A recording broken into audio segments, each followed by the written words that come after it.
Assalamualaikum warahmatullahi wabarakatuh. Kembali bersama saya dalam mata kuliah Fisika Dasar bersama saya Maisufan Hoirul Arif. Baik, kali ini kita sudah memasuki pertemuan yang keempat. Kali ini kita akan membahas berkaitan dengan hukum Newton. Jadi kalau kemarin kita membahas tentang gerak, sekarang kita bahas penyebab sebuah benda bergerak. Nah, tentu saja apa penyebab sebuah benda bisa bergerak? Coba kita perhatikan ilustrasi berikut ini. Di gambar di sini ada seorang tukang bakso, penjual bakso ya, yang sedang mendorong gerobaknya. Kenapa gerobaknya bisa bergerak atau berjalan?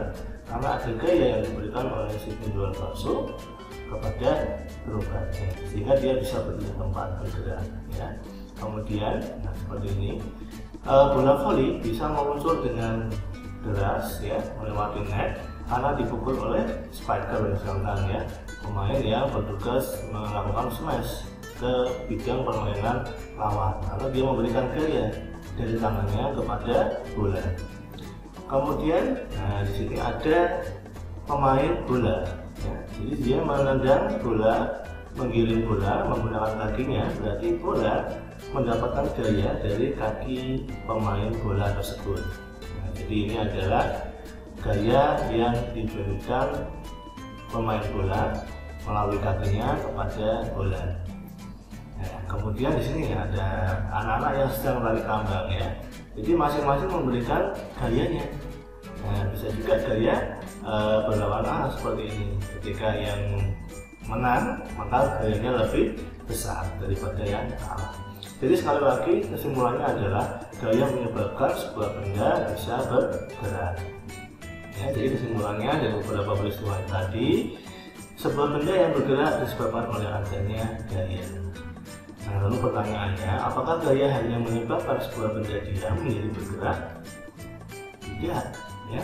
Jadi perubahan-perubahan yang dapat terjadi saat suatu gaya bekerja pada sebuah benda adalah yang pertama, benda diam menjadi bergerak. Yang kedua, kebalikannya, benda yang bergerak menjadi diam. Yang ketiga, benda yang bergerak menjadi berubah arah geraknya. Dan yang keempat adalah benda mengalami perubahan bentuk. Coba kita lihat contohnya dalam kehidupan sehari-hari. Oke, yang pertama, benda bergerak menjadi diam. Nah, ini ya, mengarah mendadak ya. Jadi ini seorang pengendara mobil melihat ada sapi. Nah, maka dia akan melakukan pengereman mendadak sehingga mobil yang tadinya bergerak menjadi diam. Jadi prinsipnya menggunakan ini ya, rem cakram ya. Nah, ini adalah gaya yang diberikan melalui kaki kita dengan menginjak pedal rem, itu bisa menghentikan laju dari kendaraan. Kemudian, nah di sini ada gol yang diciptakan melalui sundulan. Nah, kenapa kalau gol lewat sundulan itu susah ditebak? Karena tadi gaya dia bisa mengubah arah gerak bola, dan arah gerak bola ini yang susah ditebak oleh sang penjaga gawang. Ya, jadi fungsinya gaya di sini adalah mengubah arah gerak benda. Kemudian kalau kita lihat proses pembuatan gerabah, yaitu dengan menggunakan tangan ya secara manual, itu berarti kita memberikan gaya kepada tanah sehingga bisa membentuk gerabah yang kita inginkan. Jadi di sini gaya dapat mengubah bentuk suatu benda. Oke ya, mengubah bentuk suatu benda. Nah, next, apa perbedaan antara dua gambar ini? Yang satu adalah bola yang ditendang, dan yang kedua adalah mangga yang jatuh dari pohonnya. Nah, kalau kita amati bahwa bola akan bergerak jika ada kontak antara kaki dengan bola. Artinya adalah adanya gaya kontak. Ya, harus mengenai permukaan bola. Kalau tidak mengenai permukaan bola, maka bola tidak akan bergerak. Lalu yang mangga, siapa yang menggerakkannya? Nah, di sini ada pengaruh gaya gravitasi. Mangga dia akan menuju ke pusat bumi, ya jatuhnya nggak ke atas sampai kanan sampai tidak ke bawah, menuju bumi karena adanya gaya gravitasi antara buah mangga dengan bumi. Ya, jadi tidak ada kontak sama sekali antara mangga dengan bumi awal mulanya sebelum dia jatuh, tapi mangga bisa tertarik ke bumi. Ya, Jadi satu gambar yang ditentang tadi boleh ditentang itu adanya gaya kontak, kemudian mangga jatuh karena gaya gravitasi tidak memerlukan kontak atau tidak memerlukan sentuhan. Ya, jadi perbedaannya itu. Jadi gaya bisa kita bagi jadi dua, yaitu gaya sentuh dan gaya tak sentuh. Gaya yang membutuhkan kontak fisik secara langsung untuk interaksinya itu kita sebut dengan gaya sentuh. Contohnya ya, doger ya, dorong gerubah ya. Jadi es doger itu ya es dorong gerubah. Kemudian menendang bola, proses pengereman. Jadi ada sentuhan antara kampas sama cakram. Kemudian ini tadi ya, doger sama menendang bola itu termasuk gaya otot. Kemudian pengereman itu memanfaatkan gaya gesekan antara kampas rem dengan irisan cakram. Kemudian yang disebut dengan gaya tersentuh adalah gaya yang tidak membutuhkan kontak fisik secara langsung untuk interaksinya. Yang diamati adalah efeknya, contohnya adalah mangga tadi yang jatuh. Paku besi bisa tertarik magnet. Kemudian dulu waktu kita SD, penggaris digosok rambut kering dapat menarik potongan kertas. Ya. Jadi di sini mangga jatuh, dia adalah contoh dari gaya gravitasi. Kemudian paku besi tertarik magnet adalah contoh dari gaya magnet. Dan penggaris digosok-gosok rambut kering dapat menarik potongan kertas, itu adalah contoh dari gaya listrik. Ya. Jadi ketiga gaya tadi tidak memerlukan kontak secara langsung dengan benda yang ditariknya. Nah, kemudian tadi ya jenis-jenis gayanya. Tadi kita sudah kenalan dengan S2G ya. Jadi dorong gerobak itu memanfaatkan gaya otot, gaya yang dilakukan oleh otot-otot tubuh kita. Misalnya ketika kita menendang bola, maka kita mengerahkan gaya otot pada kaki kita. Gaya otot sangat fleksibel karena dikendalikan oleh koordinasi biologis pada manusia. Oleh karena itu, gaya otot bisa mendorong dan menarik sebuah benda. Ya, jadi kita bisa menarik meja ataupun mendorong meja, memanfaatkan gaya otot, gaya yang dihasilkan oleh kekuatan tubuh manusia ataupun hewan. Kemudian yang kedua ada gaya pegas, adalah gaya yang dihasilkan oleh kerja benda elastis. Gaya ini ditimbulkan oleh benda lentur yang mengalami pemampatan maupun perenggangan. Benda-benda yang memiliki gaya pegas misalnya adalah ada per, busur panah, ya, yang di shock breaker ya, di motor maupun di mobil. Kalau di bus itu ada air suspension ya, jadi menggunakan udara. Nah, contohnya adalah busur panah. Jadi kalau kita tarik itu memanfaatkan gaya pegas, gaya benda-benda yang elastis atau lentur. Tapel ya, waktu dulu kecil pakai untuk menembak burung ataupun buah-buahan. Kemudian ada gaya mesin, adalah gaya yang dihasilkan oleh kerja mesin. Gaya mesin sangat membantu aktivitas kita. Misalkan gaya yang dihasilkan oleh kerja mesin derek dan kerja motor pada mesin kendaraan untuk memudahkan dalam aktivitas manusia. Kemudian ada gaya magnet, gaya yang diakibatkan oleh magnet. Misalnya, ketika kita mendekatkan magnet batang pada paku besi akan tertarik dan menempel pada magnet batang. Gaya magnet bersifat menarik benda-benda yang terbuat dari besi dan baja. Ya, jadi karena besi dan baja termasuk benda-benda yang ferromagnetik, dapat tertarik dengan kuat oleh magnet. Contohnya seperti ini ya. Paku kita dekatkan sama magnet, maka pakunya akan tertarik ke magnet. Kemudian ada gaya listrik, gaya yang dihasilkan oleh muatan-muatan listrik. Gaya listrik misalnya terdapat pada sisir dan penggaris plastik yang telah digosok dengan rambut kering sehingga dapat menarik sobekan kertas-kertas kecil. Sisir atau penggaris plastik yang telah digosok dengan rambut kering akan memiliki muatan listrik karena kelebihan elektron. Gaya listrik juga terjadi ketika batang kaca digosok-gosok dengan kain sumber kering karena kekurangan elektron. Nah, sehingga ketika dia kekurangan elektron maka muatannya akan menjadi positif. Dan sebaliknya yang kelebihan elektron maka muatannya akan negatif.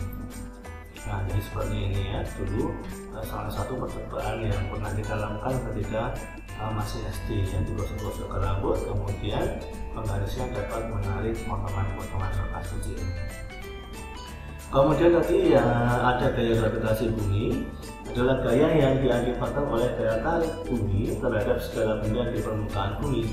Adanya gaya gravitasi menyebabkan kita tetap dapat berdiri di atas permukaan bumi dan tidak melayang-layang di udara. Coba bayangkan kalau tidak ada gaya gravitasi, maka kita akan melayang-layang seperti di ruang angkasa. Karena adanya gaya gravitasi, maka badan kita itu bisa tegak berdiri karena adanya berat ya, kita punya berat badan. Jadi sebenarnya yang diukur itu ketimbangan bukan berat badan tapi massa badan misalkan 50 kg. Maka kalau kita ambil percepatan gravitasi di permukaan bumi itu adalah 10, maka berat badan kita adalah 50 dikalikan 10, berarti 500 Newton ya. Jadi kalau berat satuannya adalah Newton. Jadi yang kita timbang itu bukan berat badan tapi massa badan. Nah, jadi seperti ini, semuanya akan tertarik ke pusat bumi ya. Jadi saya nggak mau berdebat ya untuk bumi bulat ataupun bumi datar. Jadi berat sebuah benda itu dapat kita rumuskan W ya sama dengan massa dikalikan dengan percepatan gravitasi.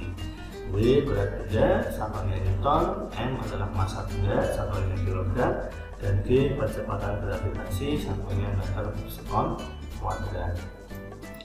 Kemudian daya geser, gaya yang timbul akibat benda berada pada permukaan yang kasar dan arahnya selalu melawan arah gerak benda.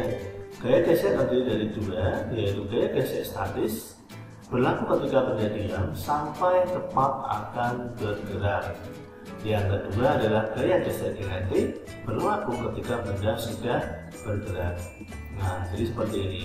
Jadi misalnya di sini ada sebuah benda ya, dalam bidang di atas bidang datar, kemudian dia dibalik dengan gaya F ke kanan, berarti gaya gesernya ke kiri. Ya. Jadi gaya geser selalu melawan arah baknya atau gaya yang menyebabkan dia bergerak. Jadi jika gaya yang diberikan itu lebih kecil daripada gaya geser statis, maka benda akan tetap diam. Namun jika gaya yang diberikan lebih besar daripada gaya geser statis, maka benda akan bergerak. Contohnya yang memanfaatkan gaya geser adalah tadi rem cakram ya. Pada mobil, motor itu memanfaatkan gaya gesekan antara kanvas rem dengan piringan cakram. Kemudian gesekan udara dengan mobil juga bisa menghambat gerak mobil. Maka tadinya mobil bentuknya kotak, sekarang sudah banyak melakukan ya, tidak terlalu kotak ya. Jadi semakin dia aerodinamis untuk menekan gesekan dengan udara ketika melaju. Nah, seperti itu pemanfaatan gaya geser. Jadi contohnya ketika kita menguraikan tadi ya gaya geser ya, cara menggambarnya bagaimana? Nah, jadi misalkan di sini coba dulu.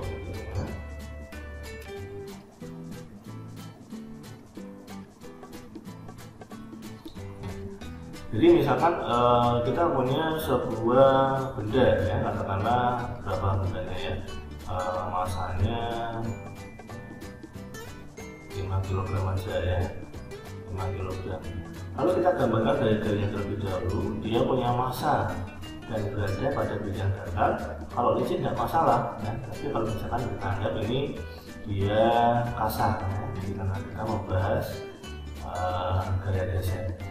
Misalkan kasar dengan koefisien statisnya adalah 0,5 dan koefisien gesekan kinetik itu misalkan 0,3 misalkan. Lalu dia punya massa 5 kg, otomatis ini punya berat. Jadi kalau berat ini gambarnya dari titik pusat benda. Nah, ini ada W-nya. Ya, W-nya adalah N kali G. Katakanlah G-nya kita pakai 10 meter per sekon kuadrat. Maka beratnya adalah 5 dikali dengan 10. berarti 50 Newton. Lalu benda ini ditarik dengan gaya F, misalkan 50 Newton, maka akan timbul gaya gesek yang selalu melawan arah gerak benda. Nah, kita buat dulu warnanya, gaya geseknya. Jadi gaya geseknya akan berarah ke kiri. Nah, seperti ini. Nah, ini adalah gaya gesek. Nah, berapa misalkan yang ditanyakan apakah benda ini sudah bergerak atau belum? Nah, harus kita cek dulu.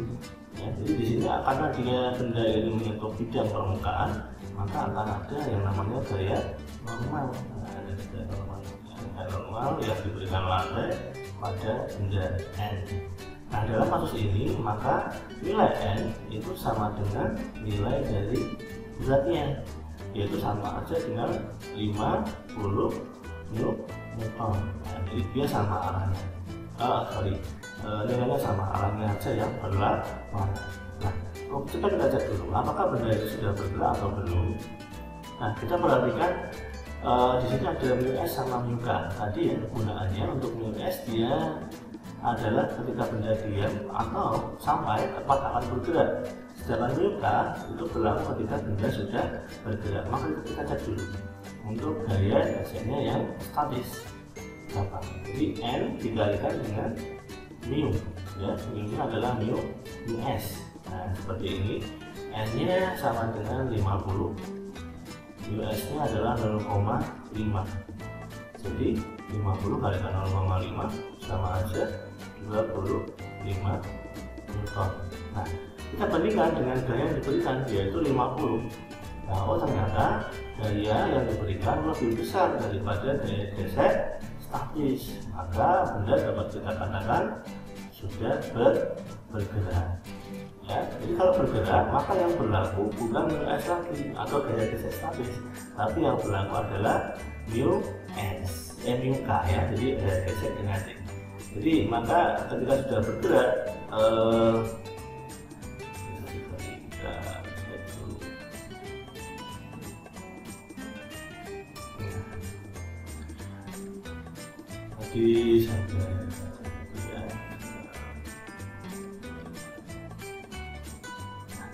jadi karena dia sudah bergerak, maka gaya gesek yang berlaku adalah yang gaya gesek kinetik. Gaya gesek kinetik. Nah, berapa gaya geseknya? Jadi F BK, ya, gaya gesek kinetiknya adalah N dikalikan dengan μk. N nya tadi adalah 50, μk nya 0,3. Jadi gaya gesek kinetiknya adalah sebesar 15 Newton. Oke ya, jadi seperti itu. Nah, yang untuk menguraikan atau mengetahui gaya gesek. Jadi kita kembalikan ke model.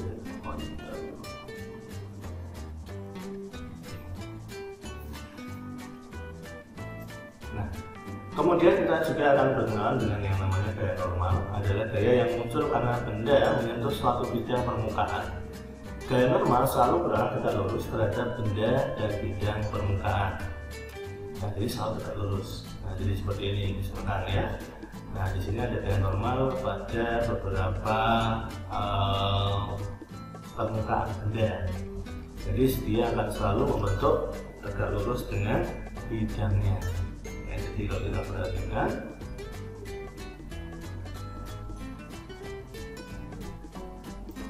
nah di sini ya,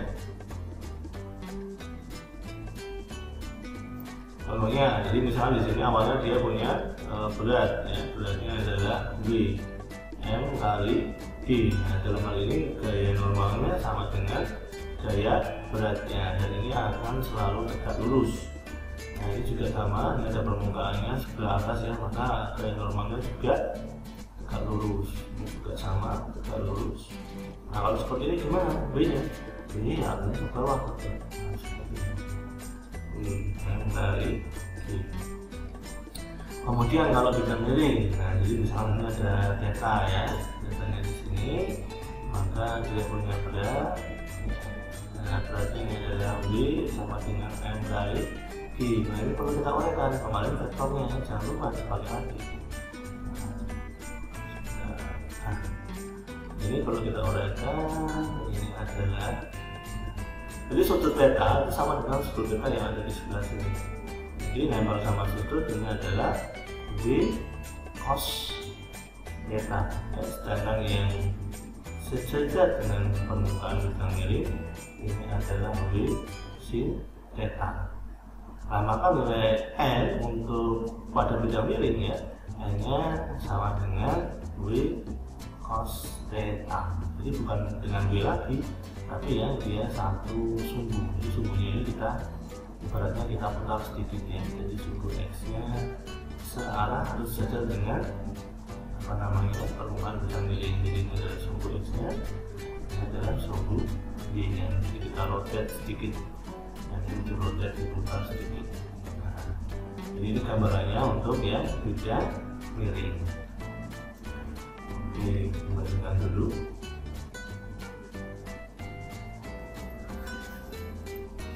Next, nah setelah kita mengetahui adanya gaya luar, gaya gesek, gaya normal, bagaimanakah kita menggambarkan gaya-gaya yang bekerja pada suatu benda. Jadi sudah kita praktekkan untuk menggambar pada sebuah benda yang bergerak pada bidang datar ya. Nah, jadi urutannya adalah bagaimana kita menggambarnya, apa saja gaya-gaya itu. Jadi seperti biasa, ketika dia punya massa maka dia akan punya yang namanya berat. Jadi kalau ini benda bermassa M, nah, jadi dia akan punya berat W yang misalnya adalah M kali G. Kemudian karena dia kena permukaan, untuk permukaan, maka juga ada gaya normal. Kalau kasusnya seperti ini, maka nilai N-nya sama dengan nilai B.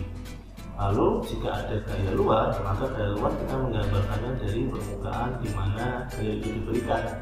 Jadi kalau pas didorong, ditarik ya, maka dari sini seperti ini F. Atau kalau didorong ya berarti menyentuh permukaan yang didorong seperti ini. Kemudian kalau ada gaya geseknya, ya, jadi gaya gesek akan selalu melawan arah gerak benda. Jadi kalau ini gayanya ke kanan, otomatis dia akan bekerja ke kanan, sehingga gaya geseknya ini akan berarah ke kiri. Jadi kalau menggambarnya di bawah dan menyentuh permukaan yang paling bawah. Nah, seperti ini adalah diagram bebas gaya pada benda yang berada pada bidang datar. Oke, kita buka dulu. Nah, sekarang kalau bidang miring, nah tadi sudah tak contohkan bidang miring, barangkali tadi belum terlalu jelas. Nah, coba kita uraikan lagi di sini. Dia punya massa ya, otomatis akan punya yang namanya berat. Jadi otomatis kalau ada massa ya otomatis dia punya berat.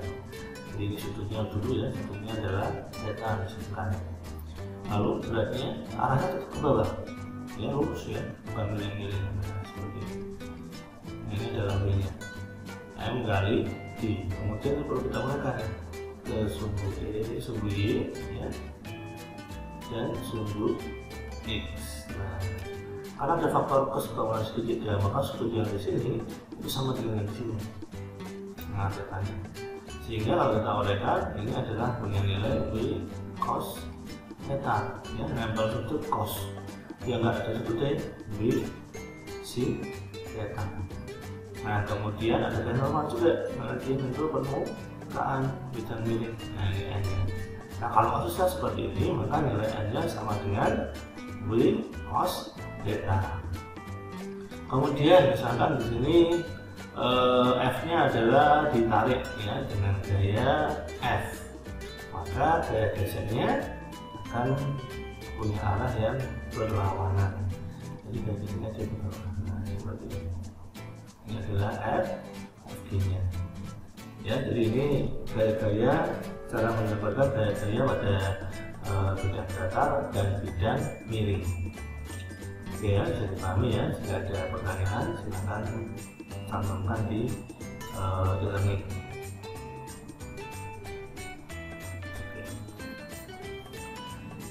Selanjutnya kita masuk ke inti dari materi ini, yaitu hukum Newton, salah satu ilmuwan fisika ya yang terlibat ya menurut beberapa pakar, karena dia merupakan dasar dari benda yang bergerak, baik itu benda-benda yang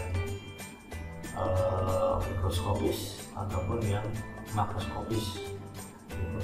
Mikroskopis kalau kita tinjau dari sisi atom ya, jadi kalau makroskopis bumi berputar ya, mengitari matahari dan sebagainya, itu berlaku dapat kita jelaskan dengan hukum Newton yang salah satu ilmuwan di mana bukunya yang adalah filosofi, naturalis, prinsipia, matematika ya, jadi masih ada kaitannya dengan matematika.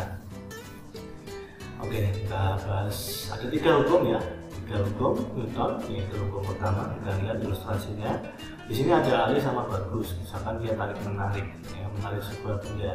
Oh ternyata gaya yang diberikan alih sama dengan gaya yang diberikan bagus. Apakah benda bergerak? Tidak, karena jumlah gaya yang bekerja pada benda sama dengan 0, karena gayanya sama tadi. Oke ya, jadi sigma F sama dengan 0. Nah, ini yang disebut dengan hukum 1 Newton ya. Jadi semua benda cenderung mempertahankan keadaannya. Benda yang diam tetap diam, dan benda yang bergerak akan tetap bergerak dengan kecepatan konstan. Selama resultan gaya sama dengan 0, maka benda akan diam ya. Jadi ini memang mager ya temannya ya. Jadi akan mempertahankan keadaannya diam atau bergerak dengan kecepatan konstan.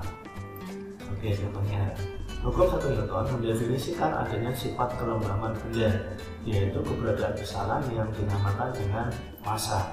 Perhatikan contoh ilustrasi berikut ini. Satu siswa menarik batu kecil dan satu siswa menarik batu yang besar.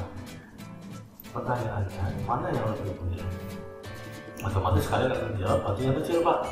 Kenapa? Karena massanya lebih kecil, lebih ringan ya. Jadi makin besar kelembaban yang dimiliki benda, maka makin kuat benda mempertahankan sifat kelembabannya, atau diperlukan pengganggu yang lebih besar untuk mengubah kecepatan benda.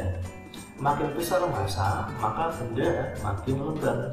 Itulah penyebabnya bahwa kita sangat sulit menggerakkan benda yang memiliki massa lebih besar daripada benda yang memiliki massa lebih kecil. Sama seperti diri kita, ketika kita mau berkembang, mulailah dari hal-hal yang kecil ya, jangan muluk-muluk ke hal yang besar. Kita mulai dari yang kecil-kecil terlebih dahulu ya, jadi itu contoh filosofi ya, filsafat dalam mempelajari fisika. Penerapan hukum 1 Newton dalam kehidupan sehari-hari. Mobil digas, maka kita akan terdorong ke belakang, dan mobil direm kita akan terdorong ke depan ya. Itu adalah salah satu contoh dari hukum 1 Newton.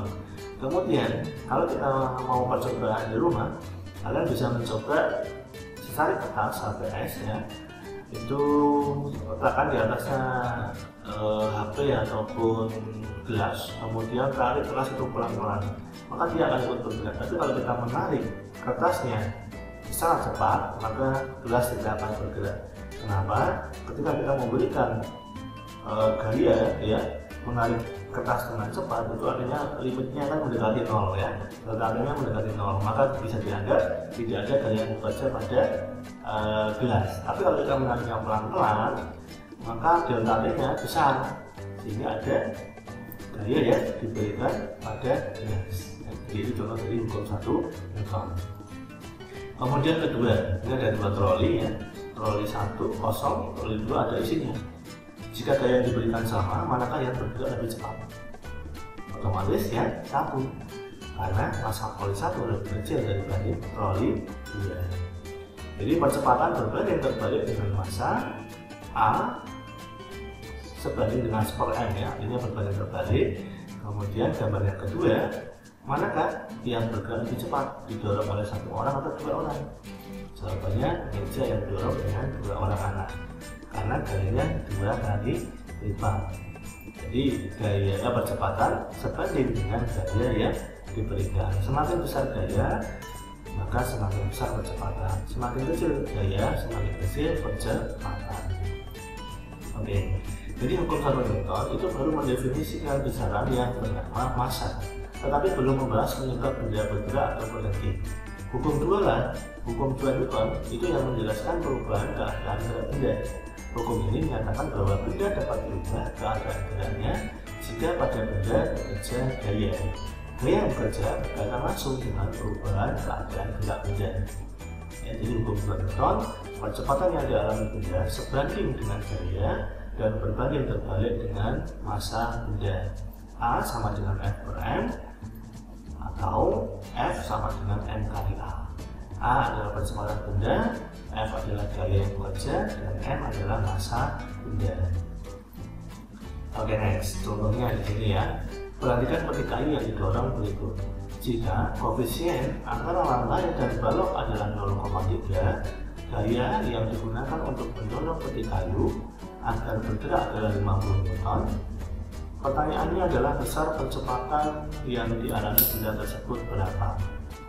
Oke, kita mulai dari menggambar gaya-gayanya terlebih dahulu.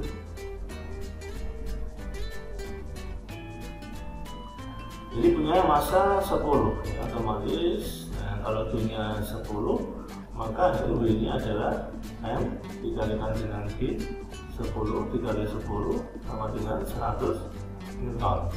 Kemudian ada gaya normal, ya, N yang nilainya sama dengan B. Nah, N-nya juga nilainya 100 Newton.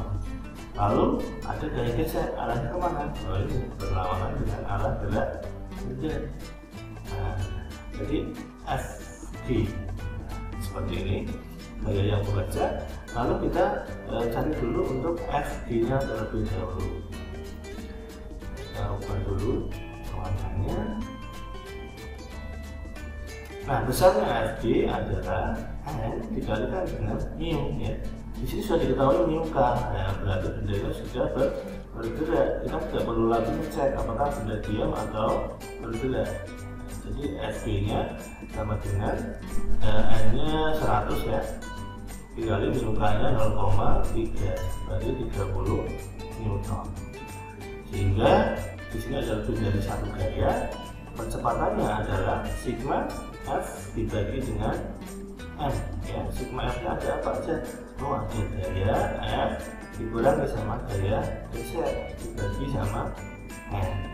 F nya adalah 50 gaya yang diberikan dikurangi gaya gesernya 30 dibagi massanya 10.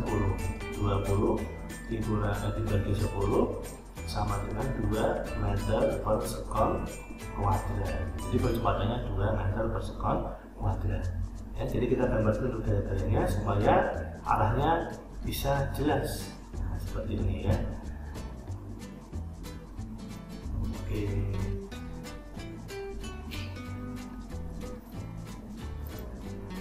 Nah, selanjutnya perhatikan peristiwa berikut.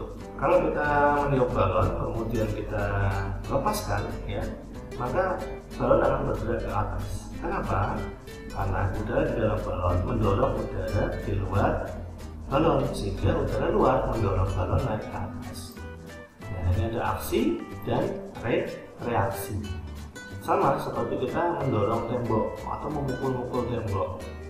Maka kita memberikan gaya pada tembok dan tembok juga memberikan gaya pada tangan kita. Nah, bagaimana cara merasakannya? Kok bisa tahu bahwa tembok juga memberikan gaya? Nah, coba kalian pukul tembok secara pelan.